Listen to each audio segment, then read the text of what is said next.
How are you all?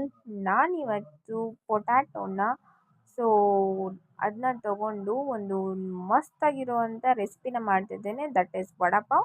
So ಮೊದಲಿಗೆ ನಾನು ಪೊಟ್ಯಾಟೋನ ಬಾಯ್ಲಿಗೆ ಹಾಕಿದ್ದೇನೆ. ಸೊ ಚಿಕ್ಕ ಚಿಕ್ಕದಾಗಿ ಕಟ್ ಮಾಡಿ ಅದು ಬಾಯ್ಲ್ ಆಗೋವರೆಗೂ ನಾನು ಬೇಸನ್ನ ತೊಗೊಂಡು ಅಂದರೆ ಕಡಲೆಬೇಳೆ ಇಟ್ಟು ಅದಕ್ಕೆ ಅಜ್ವೈನು ಖಾರ ಹಾಕ್ಬಿಟ್ಟು ನೀಟಾಗಿ ಮಿಕ್ಸ್ ಮಾಡ್ಕೊಂಡು ಅದಕ್ಕೆ ಟರ್ಮರಿಕ್ ಹಾಕ್ತಿಲ್ಲ, ಆಯಿಲನ್ನು ಅಬ್ಸರ್ವ್ ಮಾಡುತ್ತೆ ಅಂತ ಸ್ವಲ್ಪ ನೀರು ಹಾಕ್ಬಿಟ್ಟು ಚೆನ್ನಾಗಿ ಮಿಕ್ಸ್ ಮಾಡ್ಕೊತೀನಿ. ಸೊ ವಾಟ್ರಿ ಕನ್ಸಿಸ್ಟೆನ್ಸಿಯಲ್ಲಿ ಮಿಕ್ಸ್ ಮಾಡಿಕೊಂಡು ಆಮೇಲೆ ಸ್ವಲ್ಪ ಒಂದು ಪ್ಯಾನಿಗೆ ಆಯಿಲ್ನ ಹಾಕಿ ಚಿಕ್ಕ ಚಿಕ್ಕದಾಗಿ ಚೂರ್ಮಗಳನ್ನ ಮಾಡ್ಕೊತಿದ್ದೀನಿ. ಅದು ಮುಂದೆ ನನಗೆ ಚಟ್ನಿಗೆ ಯೂಸ್ ಆಗುತ್ತೆ. ಆಮೇಲೆ ಒಂದು ಪಾತ್ರೆಗೆ ಸೊ ಸ್ವಲ್ಪ ನಾರ್ಮಲ್ ಒಗ್ಗರಣೆ ಕೊಟ್ಟು ಇಲ್ಲಿ ತೋರಿಸಿದ್ದೀನಲ್ಲ ಆ ಥರ ಪೊಟ್ಯಾಟೋನ ಸ್ಮ್ಯಾಶ್ ಮಾಡೋದನ್ನ ಅಲ್ಲೇ ಹಾಕಿ ಇದು ಪೇಡೆ ಥರ ಮಾಡಿ ಅದನ್ನು ಡಿಪ್ ಮಾಡಿ ಬೇಸನ್ ಇದರಲ್ಲಿ ಅದನ್ನ ಫ್ರೈ ಮಾಡ್ಕೊಂಡಿದ್ದೀನಿ. ಆಮೇಲೆ ಈ ಚೂರ್ಮನ ಸ್ವಲ್ಪ ಚಟ್ನಿ ಥರ ಮಾಡಲಿಕ್ಕೆ ಯೂಸ್ ಮಾಡ್ಕೊಂಡಿದ್ದೇನೆ. ಸೊ ಅದನ್ನ ಸ್ಪ್ರೆಡ್ ಮಾಡಿಬಿಟ್ಟು ಸೂಪರ್ಬ್ ಆಗಿ